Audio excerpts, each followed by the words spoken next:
Joining me now to discuss the state of Hollywood is Paul Audley, president of FilmLA, which manages filming locations in Los Angeles and also recently issued a report on production activity here in LA with all that data that he's got. And he's here to help us break it down. Paul, welcome back to ITI. Thanks for being with us. Thanks, Amrit. Well, last time you were here, you said we were talking about what was the worst year on record when it came to these shoot days, in part because of those strikes. That was the end of 2023. And you said by the end of Q1, we should know what our new normal is. What do you say about our new normal? Well, we did see a slow return as we predicted, and it's coming in at about the numbers we thought. So 2019 was really the last normal year we had before we ran into pandemics, and then a sort of a boom when people couldn't travel, but filming was back here, and then a bust again during the labor issues.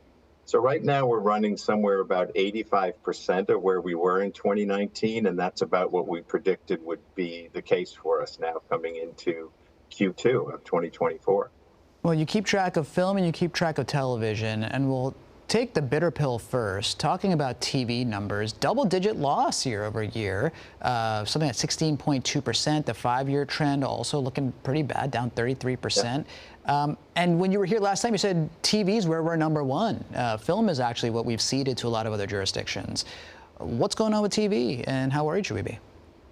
So television is being impacted worldwide. It's not just here. And that has a lot to do with the fact that a lot of production has been reduced, both by the streamers not doing as many shows, but even some of the majors now are doing fewer episodes per show, which pulls back those numbers as well. Remember, these are on location numbers. So one of the things we think has happened, for example, with comedy, which was actually down over 50% year over year, is that it is staying more stage-bound than it was in the past. So it's not coming out and doing on-location work. Whereas dramas, which are doing okay right now, most of them that are in the LA region are on-the-street dramas like 911 and other shows, that CSIs and things that need to be out in the community and on the streets to do their shows. And here's the good news on the back of that tough news for TV. It's that film, which you said is something that we've really ceded to a lot of the jurisdictions last time you were here, saw an uptick in LA, up nearly 7%. How are we feeling about that, and what's behind that? Well, it's good news that it's up. The reality, though, is features a very small part of the total pie that's happening in LA. But it's great news that we saw an increase in features. 7 of the films that were done here were done through the California Film Tax Credit, which has continued to be one of the reasons why we still see some feature work here in Los Angeles. Yeah, let's talk about that California Film Tax Credit. Last time you were here, you said, look, I mean, for qualifying projects, you can basically take a credit against your tax liabilities for being here, and it's for below-the-line people, not the big stars, but the background actors and others, which is, you know, a good sense of the incentive. But a lot of projects didn't qualify this time. Just take us into what was behind that. Well, they always have oversubscription of people wanting to use the California Film Tax Credit so that they can film and stay here. But California is not competing on the level that other jurisdictions are. We have one of the best managed tax credit programs in the world, actually returning between $1.02 and $1.08 in state and local tax revenue for every dollar it gives away. Whereas that's not true in most of the world. But California has refused to increase the amount available for film and television, not only to keep it, but to bring it back. And New York increased theirs from $420 million to $700 million this year. Georgia's giving away over $1 billion, and we're at $330 million. So we're just not in the competition. Well, you said that part of the reason why we're not seeing those kinds of incentives pass through in Sacramento is because there's a churn of legislators up there, so you have to remake the case.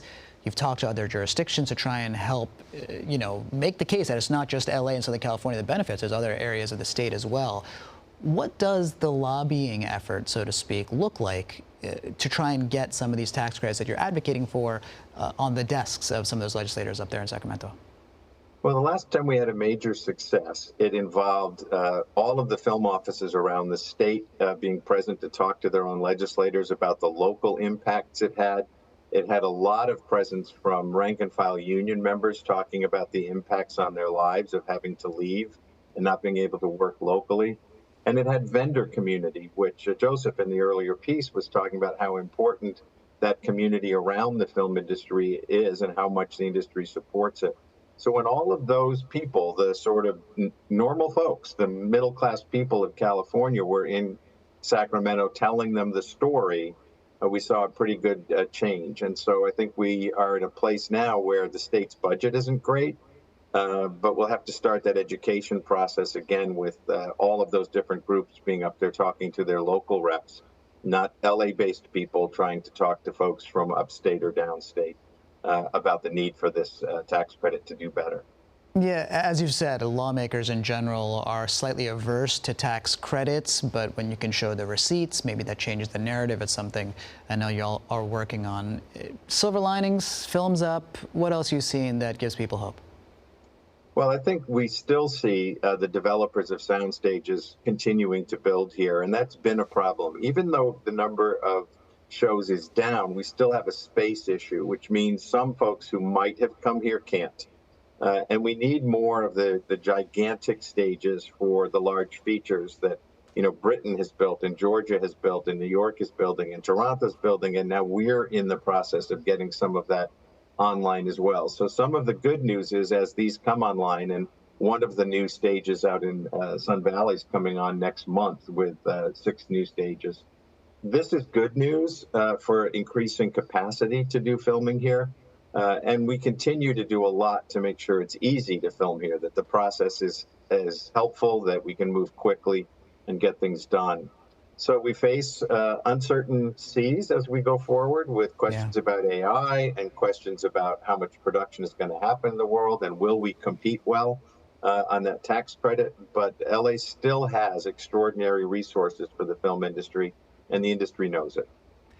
Well, the next time you come back, I want to hear more from you, what your thoughts on how AI and all this conversation around tech may impact the future of production. Right now, what we have are these numbers, and you did a great job contextualizing for us. Thank you so much, Paul Audley, as always, for being on ITI. Looking forward to talking to you again sometime soon. Thanks, Amrit. Anytime.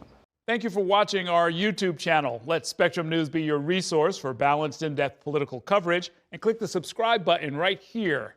You can also download our app or watch us on TV to learn more about the candidates, where they stand on the issues, and more. We'll see you then.